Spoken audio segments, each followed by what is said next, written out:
Oui, j'ai cherché un sacré moment. J'en ai regardé des vidéos en français, en anglais, sans rien trouver qui donne réellement la solution. Soit c'est juste un titre bien clickbait pour faire un max de vues ou vendre une formation à 300 €, soit carrément c'est bien gratuit mais cela ne fonctionne pas. Au départ, cela devait me faire gagner du temps et là, je suis en train de le perdre.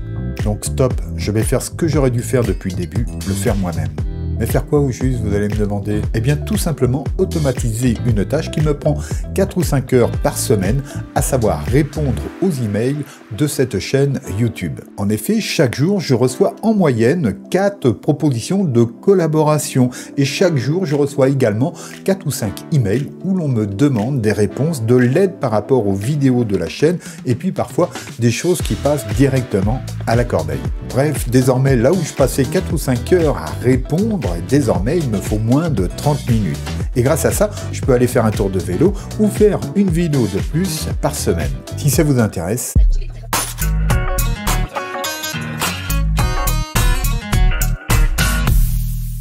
donc dans cette vidéo, je ne vais pas vous vendre la solution via une formation à 300 €. Non. Je ne vais pas non plus vous donner gratuitement une solution qui ne fonctionne pas. Je vais vous donner gratuitement une solution qui fonctionne et que vous pourrez adapter à vos besoins grâce au sponsor de cette vidéo qui n'est autre que Make. Oui, Make qui est d'ailleurs le principal outil qui permet la mise en place simple d'une telle solution d'automatisation. Donc je les remercie doublement et je vous invite à créer votre compte. Vous pourrez le faire gratuitement. Créer votre automatisation email comme je vais le faire ici. Je vous mets le lien en description ci-dessous. Et je remercie vivement Make et ses équipes pour le soutien et la création de cette vidéo. Maintenant, passons à l'action. Et pour passer à l'action, eh bien, vous aurez besoin de 3 choses. Premièrement, un compte Make. Donc là, pour être tout à fait clair, vous pourrez créer ce scénario à partir du compte de l'abonnement gratuit que vous avez ici, mais par contre, attention, on est limité à 1000 opérations mois, sachant que pour un scénario, et bien évidemment, il va y avoir plusieurs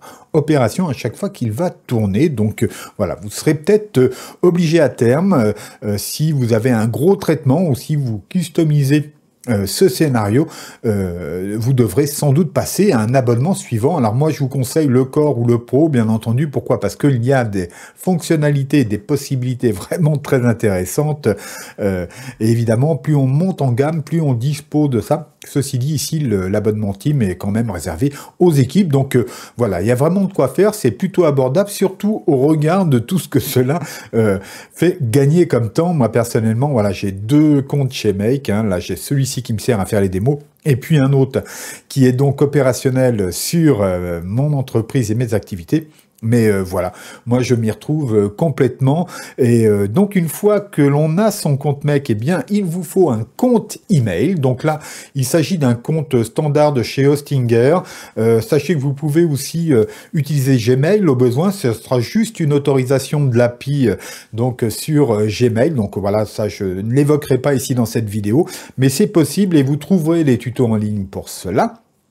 Et puis une fois que vous avez votre compte email, évidemment il faut les paramètres, hein, adresse du serveur, login, mot de passe, et puis enfin il vous faudra une clé API OpenAI, et là encore voilà, les coûts vont être dérisoires puisque dans cette démo, eh bien j'utilise le modèle GPT-4o mini, donc c'est vraiment des coûts très dérisoires, mais voilà, il faut provisionner votre compte API OpenAI, et puis à partir de là, vous créez votre clé, et vous pourrez l'insérer. Je vais vous faire voir où est-ce que cela se passe à présent sur Make. Il faut que je vous dise, pour aider au développement de la chaîne, merci de cliquer ci-dessous sur le pouce vers le haut, de vous abonner si ce n'est pas encore fait et d'activer la cloche qui vous préviendra des prochaines publications. Le top serait que vous partagiez cette vidéo sur vos réseaux sociaux, ce serait vraiment génial. Je vous remercie. Donc ça y est, vous avez tous les éléments nécessaires dont votre compte Make. Donc là, je ne vais pas passer sur l'explication du compte Make. J'ai déjà fait une vidéo là-dessus, vous la retrouverez sur la chaîne et vous trouverez d'autres tutos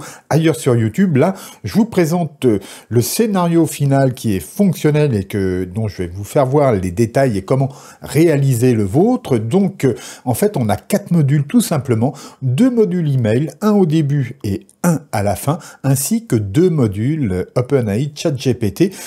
Pourquoi 2? Je vous le dirai également dans quelques instants. Donc à partir de là, à partir de ce scénario, vous pouvez le faire évoluer et réaliser des choses plus complexes. C'est d'ailleurs ce que je fais pour ma part, pour mes besoins personnels, mais en tout cas ici c'est une base déjà fonctionnelle qui permet de classifier et de répondre aux emails d'une boîte mail. Allez, c'est parti, on refait ensemble ce scénario et je vous explique tous les détails importants de façon à ce que vous puissiez tout de suite le mettre en application de votre côté. Donc on va tout de suite aller ici dans scénario, voilà, et on va faire create a new scénario. Donc ici, il va falloir que l'on place sur ce bureau, si je puis dire, eh bien, les modules. Et comme vous le savez, le premier module que nous devons mettre, c'est un module email. Donc, je le rappelle, si vous avez du Gmail, vous pouvez le faire aussi. Ça sera sensiblement la même chose, sauf au niveau de l'authentification. Donc, ici, eh bien, je clique tout simplement sur email. Voilà. Et puis, je le sélectionne comme ici. À partir de là, eh bien, je vais devoir m'identifier sur un compte email. Et donc, si vous ne l'avez pas encore fait, moi, vous voyez que j'ai celui-ci de disponible ici. Eh bien, tout simplement, je vais faire Add. À partir de là, on va me demander de quel type de connexion il s'agit. Et sur l'hébergeur dont je dispose, Hostinger, eh bien, on a ici l'IMAP, c'est très simple, je vais sélectionner ça et à partir de là, je vais sélectionner le provider, donc évidemment, du moins Hostinger n'est pas encore présent ici. Là, je vais donner l'adresse donc du serveur Hostinger et puis ensuite, j'aurai donc là, au niveau du numéro de port, normalement, c'est toujours le même. Vous laissez ces paramètres-là, ils sont corrects et ensuite, vous ajoutez ici votre nom de connexion, puis votre password, donc ce que vous utilisez pour accéder à ce compte email que vous aurez paramétré chez votre hébergeur. Et tout simplement, vous faites Save ici. Le compte est connecté, et bien tout simplement, vous cliquez ici, vous allez pouvoir choisir dans quel dossier vous voulez travailler. Donc évidemment, pour ce premier module, c'est dans la boîte de réception. Et puis bien sûr, ici, vous aurez un deuxième critère, c'est tous les emails. On verra tout à l'heure d'autres réglages qui concernent le scénario dans sa globalité pour son déroulement. Et puis voilà, vous auriez la possibilité de mettre d'autres fils. Donc moi, dans mon cas, j'en ai pas eu besoin, mais peut-être que vous trouveriez le besoin de ces filtres à cet endroit-là. En tout cas, je n'en ai pas besoin et vous validez tout simplement. À partir de là, eh bien, on va rajouter un autre module et cette fois-ci, eh bien, ça va être notre OpenAI ChatGPT Whisper. Donc, tout simplement, on sélectionne, par exemple, le Create Completion Prompt, comme ici, et on va valider ici. Alors là, c'est toujours la même histoire. Donc, si on n'a pas déjà donné sa clé API, eh bien, tout simplement, on va faire Add ici. Et comme vous pouvez le voir, c'est très simple. Vous allez renseigner ici votre clé API et le nom de votre organisation. Donc tout ça, vous le trouvez sur votre compte OpenAI. Une fois que c'est fait, eh bien, vous n'avez juste à valider. Donc là, moi, j'en ai déjà une, comme vous pouvez le voir. Donc tout simplement, je la sélectionne. Et voilà. Alors là, on va donc sélectionner une méthode. Donc vous voyez que par défaut, on a celle-ci. C'est très bien. Et ici, eh bien, on va sélectionner notre modèle. Donc attention, là, on a les 0,1 MIDI. C'est encore de la bêta, tout ça, et donc on n'a pas toutes les fonctionnalités de disponibilité, puis ça coûte un peu plus cher. Donc moi, je vous conseille d'aller chercher, voilà, le 4O Mini, par exemple. Voilà, vous sélectionnez un de ces deux-là. Donc on va prendre celui-ci, par exemple, et puis là, tout simplement, on va avoir à créer des messages. Donc, vous avez compris, là, sur ces deux premiers modules, voilà ce que vous allez à faire en termes d'authentification. Vous n'aurez désormais rien d'autre à faire de plus. Donc on va revenir sur mon scénario initial de façon à ce que je vous explique à présent tous les champs et logiques que nous devons introduire dans ce scénario. Donc là, nous sommes de retour sur le scénario complet. Je vous ai fait voir donc les deux authentifications à faire pour la réalisation de ce scénario. Donc il sera plus simple que je vous explique tout à partir de là à présent. Je vous fais juste voir qu'ici, nous avons strictement les mêmes réglages. Vous voyez, le dossier, c'est l'inbox et ici, only unread email. Donc effectivement, celles qui sont déjà traitées, c'est pas la peine de les regarder à nouveau, et puis pour le reste c'est pareil. Et en ce qui concerne donc OpenAI, bien on va avoir donc là accès aux autres critères que j'ai que j'ai donc réglé sur ce module. Donc vous pouvez voir qu'ici j'ai gardé le même modèle que ce que je vous ai fait voir précédemment, sauf que désormais j'ai un message de type système ici, où je lui dis ton rôle est de catégoriser cet email. Alors là, on a, vous voyez, ces petits flags ici, et bien tout simplement, quand vous cliquez, et bien vous pouvez rajouter ici les données que vous souhaitez voir traiter. Donc ici, je lui donne le sujet de l'email et le contenu de l'email. Donc ainsi, OpenAI et le modèle vont recevoir ces informations-là et vont pouvoir établir des catégories. Donc tout simplement, vous voyez, si je veux ici en rajouter une, bon, je mets mon curseur ici quelque part et puis tout simplement, je vais pouvoir lui donner la date. Pourquoi pas? Vous voyez, je clique et hop, c'est rajouté tout simplement. Si je n'en veux pas, eh bien tout simplement, je le supprime. Donc ce n'est pas plus compliqué que cela. Ensuite, donc je continue la lecture. Ton rôle est de catégoriser cet email. Donc on a les deux flags de contenu. Et dans des catégories données ci-dessous, donc collaboration produit, collaboration service, questions techniques, autres et spam. La réponse donc doit être en JSON telle que... Donc, on ouvre les accolades, catégorie 2 points, valeur, fermez les accolades, et je précise qu'il ne faut rien ajouter derrière. Donc ça, pourquoi je demande ce formatage-là? Eh bien, c'est afin qu'il ne me donne que des informations strictement utiles et pas de commentaires, etc. Donc, effectivement, la réponse sera en JSON. Ici, comme vous pouvez le voir, j'ai un deuxième message que j'ai ajouté, et cette fois-ci, c'est user. Et donc, en fonction de la catégorie, tu utiliseras un prompt associé pour répondre au nom de Johan Solutions Digitales. Tu devras adapter la langue en fonction de l'email reçu. Et à partir de là, vous voyez que voilà, je vais pouvoir ici lui demander de faire une réponse en texte ou en JSON object. Donc voilà, ce serait plutôt comme ça qu'il faudrait que je le mette ici. Mais ceci dit, ça fonctionne aussi très bien dans ce cas précis si je reste en texte. Bref, on va valider ici comme cela. Alors, pourquoi ai-je eu besoin d'avoir un second module ChatGPT? Eh bien, pour plusieurs raisons. Premièrement, parce que... potentiellement, je peux avoir besoin ici de mettre par exemple un routeur ou de créer des filtres et de créer des embranchements pour traiter des situations plus complexes. Mais deuxièmement aussi, je voulais absolument séparer la partie qui s'occupe de la catégorisation de l'email de celle qui s'occupe de la réponse aux emails.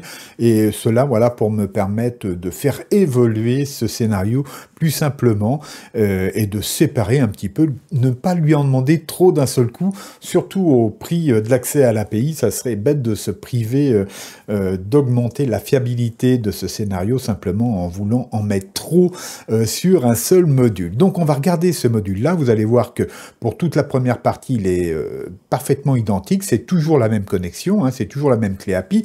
Ensuite, c'est toujours la même méthode et on se sert toujours du même modèle. Ici, par contre, je vais avoir un seul message, rôle user. Et comme vous pouvez le voir ici, alors vous pourrez mettre en pause pour lire la totalité de ce prompt, mais en gros, voilà, je rappelle ici le résultat obtenu dans le premier. Donc vous vous rappelez, je clique ici et là j'ai cliqué ici pour avoir le résultat du premier traitement, donc la catégorisation. Et en plus, eh bien, je lui rappelle ici donc le sujet ainsi que le contenu du message traité. Ensuite, là, je récupère, donc, alors j'ai mis en anglais, mais bon, voilà, le nom de l'émetteur de l'email, et puis ensuite, je donne mes indications. Le message doit être correctement formaté en HTML, ne jamais ajouter de commentaires, ni de... Parce que ça, il a la fâcheuse habitude de nous rajouter ça, c'est un peu pénible. Et donc ensuite, voilà, en fonction de la catégorie, tu utiliseras un prompt associé pour répondre au nom de Johan Solutions Digitales. Tu devras adapter la langue en fonction de l'email reçu et voici les prompts à utiliser par catégorie. Donc ici, vous retrouvez pour chacune des catégories listées ici dans ce premier module, eh bien, une instruction particulière avec, comme vous pouvez le voir, quelques chiffres ici donnés.